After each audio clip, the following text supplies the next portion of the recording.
இனிய உறவுகளே, அன்பு உறவுகளே, இனிய வணக்கங்கள். அதாவது இது ஒரு வித்தியாசமான ஒரு முயற்சி. நிறைய விஷயங்கள் மனசுக்குள்ளார தோறிக்கிட்டே இருக்குமே, அப்படி ஒரு கிரியேட்டிவ் ஸ்டோரி இது. நான் செய்யற வேலை கதையோட ஆரம்பம் இது. நான் செய்கிற வேலை ஒரு இஎஸ்ஐ கம்பெனி எனக்கு பணம் முடிக்கிறாங்க. அந்த கம்பெனியில் நான் ஒரு அக்கௌண்டண்ட்டாக ஒர்க் பண்ணுறேன். மாதம் 20,000 ரூபா கொடுக்குறாங்க.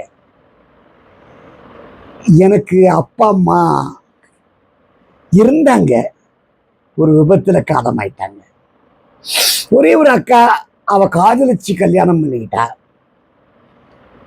அது என்னமோ தெரியல, காதலிக்கும் போது ரொம்ப முள்ளமாக பேசிக்குவாங்க, கஞ்சாடையிலே பேசிக்குவாங்க. இப்போ என்ன போய் பார்த்தா தான் தெரியுது, ரொம்ப உறக்க பேசிக்கிறாங்க. மனம் விலகி போயிடுச்சு. உடல்கள் ஒரு இடத்துல இருக்கு. மாமாவுக்கு 2 குழந்தைகள் ஆயிடுச்சு. சரி விடுங்க. அன்னைக்கு அந்த இஎஸ்ஐ மருத்துவமனையில் எனக்கு பெட்டு கிடைச்சிது. தீபாவளி அன்னைக்கு ஒரு நல்ல தண்ணி போட்டுட்டு ஒருத்தர் வந்து வேகமாக ஒரு புது பைக் வரும். இந்த மாதிரி வித்தியாசமாக இருக்கும் இல்லை, ஒருத்தன் உட்காந்துக்குவான், பின்னாடி ஒருத்தன் குரங்கு மாதிரி உட்காந்துக்குவான். நல்லா அவனை விட ஹைட்டான். அம்மா அப்பாலாம் உட்காந்து போக முடியாது. அது அப்படியே பின்னாடி உட்காரவும் படுத்துக்கணும். புரியும்னு நினைக்கிறவங்களுக்கு இதுக்கு மேலே எனக்கு விளக்கமாக சொல்ல வரலைங்க. அப்படிப்பட்ட வண்டியில் கொண்டாந்து இடித்து என்னோட கால் முட்டிக்கு கீழே இருக்கக்கூடிய பகுதியில் பெரிய காயத்தை ஏற்படுத்திட்டு, அந்த எலும்பு முறிவுன்னு கூட சொல்கிறாங்க. ஏற்படுத்திட்டு அவன் ஒரே ஒரு வார்த்தை, ப்ரோ சாரி சொல்லிட்டு போயிட்டான். அங்கே இருந்தவங்க நல்லவங்க 4 பேர் சேர்ந்து 108க்கு ஃபோன் பண்ணி கொண்டாந்து என்னோட கார்டை பார்த்து, இந்த இடத்துல வேலை செய்கிறாரு, இவருக்கு இஎஸ்ஐ எலிஜிபிள் இருக்குன்னு சொல்லிட்டு இஎஸ்ஐ ஹாஸ்பிட்டலில் சேர்த்துட்டாங்க. அது நல்ல புண்ணியம் என்னமோ தெரியல. தீபாவளி டாக்டருங்களும் இல்லை, நோயாளிகளும் இல்லை. கொண்டு போய் சேர்த்தா வலி தாங்க முடியல. வலி சாதாரண வலி, உங்கள் வீட்டு வலி எங்கள் வீட்டு வலி கிடையாது. இங்கே அம்மா அப்பா இருக்கும்போது அவங்களுடைய அரவணைப்பு, அன்பு, பாசம், அந்த அவ்வளவு. அதுவும் நான் ஹாஸ்டலில் ஸ்காலர்ஷிப்பில் படித்தேன். லீவு கிடைக்கும்போது வீட்டுக்கு போகிறேன்னா அவ்வளோ பாசத்தை கொட்டக்கூடிய அந்த அப்பா அம்மாவோட கூட இருந்துட்டு அதை அனுபவிச்சவன் நான். இப்போ எல்லாம் போயாச்சு. அப்பா அம்மா இல்லை. இந்த படித்த பிஏ படிப்பு மூலமாக ஒரு அக்கௌண்டன்ட் உத்தியோகம் ஒரு ஃபேக்ட்ரியில் கிடைச்சிருக்கு. இது மூலம் கிடைக்கிற வருமானம் அக்கா வீட்டுக்கு கொடுத்துட்றேன். வேறு எனக்கு ஆதரவு யாரும் இல்லைங்க. அக்கா விட்டு ஆதரவு கிடையாது. அக்கா அப்பா அம்மா இருக்கும் காலத்தில் ஒரு ஸ்கூல் ஃபைனலில் முடிச்சுட்டு அவள் ஏதோ ஒரு இடத்துல வேலை செய்ய போகும்போது அங்கே பழக்கம் ஏற்பட்டவர் தான் இவர் மாமா. இந்த மாமா தான் வேணும் எனக்கு, அவர் தான் எனக்கு, அவர் இல்லைன்னா வாழ்க்கை கிடையாது, என் வாழ்க்கையே போச்சு, அவர் தான் ஜீவன் அப்படின்னு டயலாக்லாம் பேசி அப்பா அம்மா ஒன்றும் பண்ண முடியல. அவங்ககிட்டயும் வசதி கிடையாது பாவம். இவளை எதிர்த்து பேசி ஜெயிக்கிற அளவுக்கு அவங்ககிட்ட சக்தியும் கிடையாது பாவம். அமைதியாயிட்டாங்க. போனால் ஒரு முருகன் கோயிலில் கல்யாணத்தை பண்ணால் எங்கள் அப்பா அம்மாவும் நானும் கூட போய் வந்திருக்கோங்க. இந்த சூழ்நிலையில் அந்த அந்த அந்த ஏது மனசு வலின்னா வலி சொல்கிறதா மலர நிலைகள்னு சொல்கிறதா என்னவோ தெரியல. அக்கா ஓகே, ஒரு ஊரில் வாழ்கிற, எனக்கு தெரிஞ்சோ தெரியாமலோ அந்த ஊரில் எனக்கு வேலை கிடைச்சிச்சு. நான் ஒரு பிஏ வரைக்கும் ஸ்காலர்ஷிப்பில் ஹாஸ்டலில் படித்தேன். நல்ல பையன், நல்ல மார்க் வைக்கிறேன். அதனால என்ன தெரியல, இந்த முதலாளிக்கு எனக்கு பிடிச்சி போச்சு. எங்கள் அப்பாவுக்கு ரொம்ப பிடிச்சமானது ஒழுக்கம். ரொம்ப ஷார்ப்பாக இருக்கணும், கரெக்டாக இருக்கணும் அப்படிங்கிறதுலாம் எனக்கு சொல்லி கொடுத்து வளர்த்ததுனாலே என்னமோ தெரியல, முதலாளிக்கு என்னை பிடிச்சி போச்சு. அக்கௌண்டன்ட் கொடுத்தாரு. அந்த பழைய எல்லா அக்கௌண்ட்ஸும் நம்ம பார்த்துட்டு இருந்தோம். இந்த சூழ்நிலையில் இந்த மாதிரி ஒரு ஆக்சிடென்ட், வலி தாங்கலை. டாக்டருங்களும் தீபாவளி இல்லைங்களா, அவங்களுக்கும் கொண்டாட்டம் இருக்கும் இல்லை. எப்பவுமே நோயாளி கூடயே இருப்பாங்களா சொல்லுங்க பார்க்கலாம். அவங்களும் பாவம் இல்லை.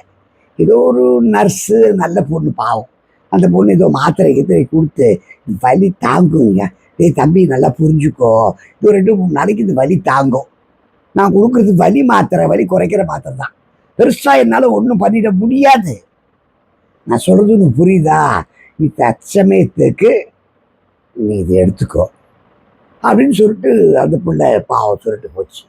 சரிக்கா நான் பார்த்துக்கிறேங்க்கா அப்படின்னு சொல்லிட்டு போயிட்டு. அதுக்கப்புறம் சாயந்தரம் போல் அவங்க அக்காவும் மாமாவும் வந்தாங்க. அவங்க அவங்க மாமா என்னமோ பெரிய ஜபர்தஸ்த் மாதிரி அப்படியே வந்தார், நின்னார், பார்த்தாரு. ஏண்டா ஜாக்கிரதையாக வரக்கூடாதா அப்படின்னாரு. இல்லை மாமா நான் ஜாக்கிரதையாக தான் வந்தேன், பைக்காரன் குடிச்சிட்டு வந்து வண்டி அடிச்சிட்டாங்க. ஆமாம் இப்படிதான் இருப்பானுவே, நாம தான் ஜாக்கிரதையாக ஓரமாக வரணும். என்ன நீ இவ்வளோ வளர்ந்துக்கிற உனக்கு தெரியலையே அப்படின்னு.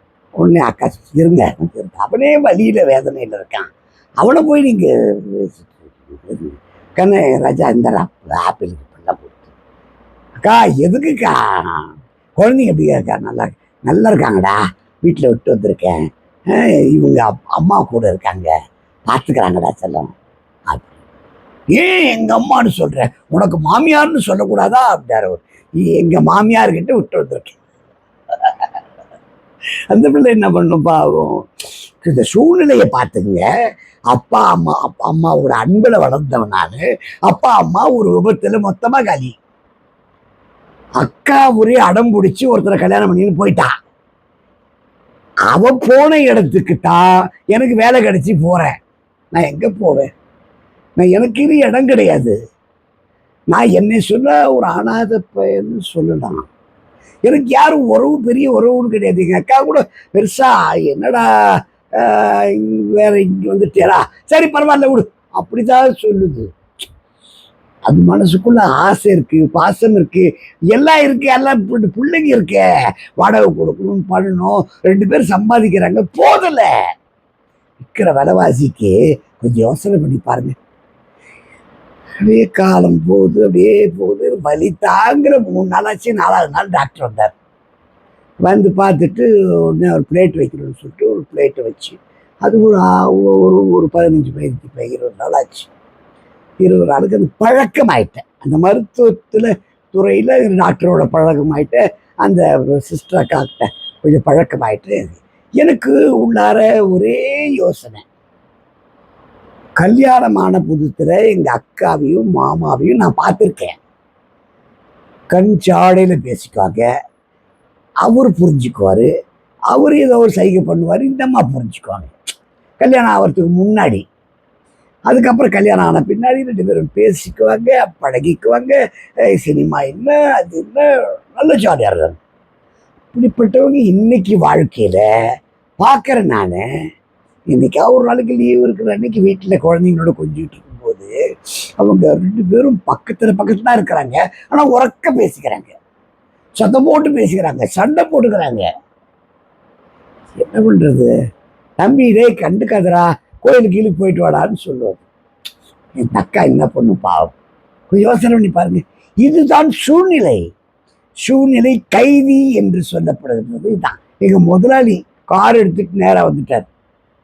என்னடா ஜாக்கிரதையாக வரக்கூடாது சார், இல்லைப்பா பார்த்துப்பா, அப்படியே அக்கௌண்ட்ஸ்லாம் அப்படியே கிடக்கு, இப்படி யாரும் பார்க்கறதுக்கு ஆள் போடல, நீ தான் பார்க்கணும், வேறு யாரும் பாப்பா சொல்லி பார்க்கலாம், அந்த புக்ஸ் எல்லாம் நான் கொடுத்து அனுப்புகிறேன், இங்கே சும்மா இருக்கும்போது அப்படியே பாரு அப்படின்னு அவர் சொல்லிட்டு அவர் போட்டார். ஆஸ்பத்திரிக்கு வந்து கூட அக்கௌண்டன்ட் வேலையை நான் பார்த்தா ஆகணும், வேற வழி இல்லை, இதுதான் இந்த மாதம் சம்பளம் கிடையாதுன்னு பாரு. கூச்சமே இல்லாமல் சொல்லக்கூடியவர், எங்கேயோ ஒரு வேலி இடத்துல வந்து பிழைக்க வந்து இன்னைக்கு ஒரு 3 கம்பெனிக்கு அதிபராக இருக்காரு. நாங்கள்லாம் நாங்கள் வேலை செய்கிற ஆட்கள்.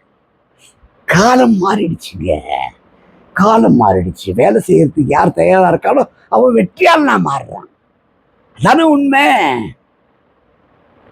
நான் யோசனை பண்ணி பார்க்குறேன், திரும்பவும் பழைய அன்பு எங்கே, இங்கே அப்பா அம்மா மாமியோட அந்த சண்டை சச்சரவு எங்கே, இந்த குழந்தைங்க வேடிக்கை பார்த்துங்கன்னு எனக்கு புரியுது. நான் என்ன பண்ண முடியும்னு சொல்லிட்டு பார்க்கலாம். நான் வேணா என் பொண்டாட்டிகிட்ட சண்டை போடாமல் கொஞ்சம் சந்தோஷமாக இருக்கிறதுக்கு முயற்சி பண்ணுறதுக்கான பயிற்சி இதுன்னு நான் நினச்சிக்கிறேன். புரியுதா? ஆனா இன்னும் 1 மாசம் ஆகும் ஹாஸ்பிட்டலுக்கு போறதுக்கு. சம்பளம் கொடுக்குறேன்ட்டார் அவர். எங்க முதலாளி, நீ புக்ஸ் எல்லாம் அனுப்புறேன், நீ பார்த்துக்கோ, கணக்கு பார்த்துக்கோ, எல்லாத்தையும் பார்த்து வச்சுக்கோ, சம்பளம் உனக்கு உண்டுடா அப்படின்னு அவர் சொல்லிட்டு போயிட்டார். அக்காவுக்கும் சொல்லிட்டேன், அக்கா எனக்கு சம்பளம் வரும்னு சொல்லிட்டாரு, நான் கொடுத்துட்றேங்க்கா. அதுவும் சந்தோஷப்படுது. மாமாவுக்கும் ஒரு சந்தோஷம். ரைட்டு, இந்த பயலுக்கு ஒன்றும் பெருசாக நம்ம ஒன்றும் கவனிக்கணும்னு அவசியம் இல்லை, வைத்திய செலவு அவங்க பார்த்துக்கிறாங்க, கொடுக்குறேங்கிறான், அப்புறம் என்ன அப்படின்ட்டு அவர் போயிட்டார். அவருக்கு ஒரு பெரிய பேட் ஹேபிட்ஸ்லாம் ஒன்றும் கிடையாதுங்க. சோம்பேறித்தனம். அவர் வேலை, அவர் சம்பாதிச்சு வந்துச்சுன்னா போதும், வேற எதையும் அவர் கவனிக்க மாட்டார். குழந்தைங்களோட என்னவோ சில நாட்கள் கொஞ்சுவார், பேசுவார், சிரிப்பார். அவரும் என்ன பண்ணுவார் பாவம். இன்னைக்கு இருக்கிற விலைவாசியில ஒரு குடும்பம் பண்றது, 2 குழந்தைகளை வச்சு பண்றதுன்றது பெரிய கஷ்டம். உண்மைதான். அவர் இடத்துல நான் இருந்தா கூட கொஞ்சம் யோசனை பண்ணுவேன். என்னை காதலிச்ச மனைவி இல்லையா அவ. எங்க அக்காவும் பாவம் என்ன பண்ணும், நீ என்னடா கொஞ்சம் பார்த்துட்டு வரியாடா, ஜாக்கிரதையா பார்த்துட்டு வா அப்படின்னு சொல்லிட்டு அது போயிடுச்சு. காலங்கள் ஓடும், காலங்கள் மாறும், நிச்சயமாக நல்ல வாழ்க்கை வரும்.